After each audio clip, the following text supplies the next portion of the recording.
గ్రామ పంచాయతీ పర్మిషన్లు తీసుకున్నాం. ఆర్డీఓ గారు కూడా ఇక్కడ కట్టుకోవచ్చు అని ఆయన సర్టిఫై చేసింది ఉంది.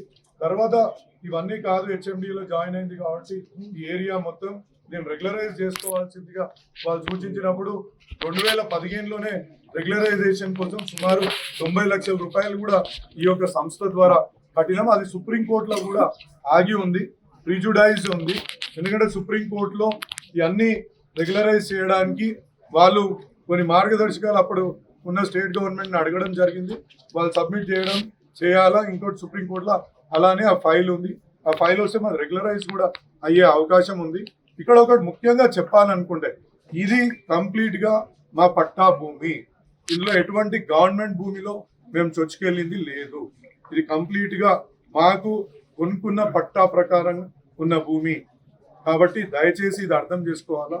కాదంటే ఒకటి రెండు మీరు అన్నట్టు ఒక చిన్న డీవియేషన్స్ ఉండొచ్చు, దాన్ని కూడా మేము రెగ్యులరైజేషన్ కోసం అప్పుడే ఫీజు కట్టి కూడా పెట్టినాం. కాబట్టి ఇది సుప్రీంకోర్టులో అలాగే ఉంది. సుప్రీంకోర్టు క్లియరెన్స్ ఇస్తే వస్తుంది. ఇంకా ముఖ్యంగా ఇవాళ ఒకటి నోటీస్ ఇచ్చిండ్రు ఒక వారం కింద. ఏమని, మీ బిల్డింగ్స్ ఇదే మీరు చెప్పినట్టు ఇట్లా చెరువులో ఉన్నాయి, అక్కడ ఉన్నాయి, ఇక్కడ ఉన్నాయి, కాబట్టి మీరు ఏమంటారు దీనికోసం అంటే దానికి ఆ నోటీస్ సమాధానం కూడా ఇచ్చినాం.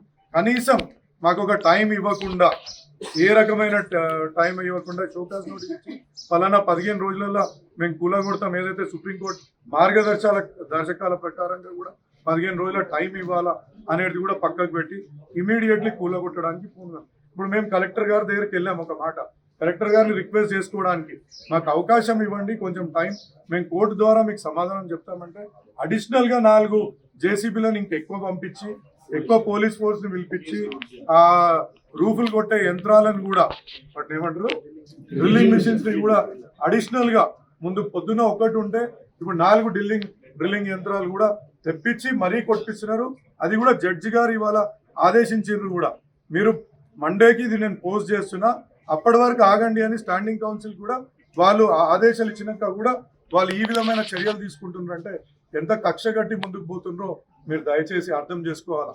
ఇవాళ 26 సంవత్సరాల నుంచి లేనిది ఇవాళ కొత్తగా తీసుకొస్తుందంటే దీని వెనుక ఏం ఉద్దేశం ఉంటుందో దయచేసి మీరు ఒక మీడియా మిత్రులుగా మీరు అర్థం చేసుకోవాలా. మీరు పదే దాన్ని మీరు ఇక్కడ ఏదో డీవియేషన్ ఉంది, ఇల్లీగల్గా కట్టినాం, ల్యాండ్ మాదే, బిల్డింగ్లు కట్టినాం, దానికి ట్యాక్సులు ప్రతి సంవత్సరం ఒక 13 లక్షలు ఇక్కడ లోకల్ ట్యాక్సులు గత 10-15 ఏళ్ళ నుంచి ఆ యొక్క ట్యాక్సులు కట్టుకుంటూ వస్తున్నాం. ఎప్పటి నుంచి అయితే ఈ బిల్డింగ్లు కట్టినామో అప్పటి నుంచి కొంచెం మొత్తం ఇవాళ 13-14 లక్షలు ట్యాక్స్ కూడా దీన్ని కట్టడం జరుగుతుంది. ఇవాళ కట్టిన బిల్డింగ్లు కూడా ఒక్కటి కూడా ఇక్కడ లేవు. కాబట్టి ఇది గమనించుకోవాలా.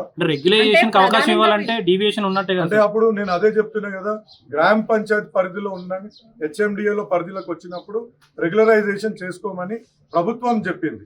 ప్రభుత్వం చెప్పినప్పుడు మేము రెగ్యులరైజేషన్ కూడా చేసుకున్నాం. సో అది సుప్రీంకోర్టులో ఆ ఫైల్ ఆగింది. మీరు కూడా ఎంక్వైరీ చేసుకుంటే మీకు కూడా ఒక ఐడియా వస్తుంది. కాబట్టి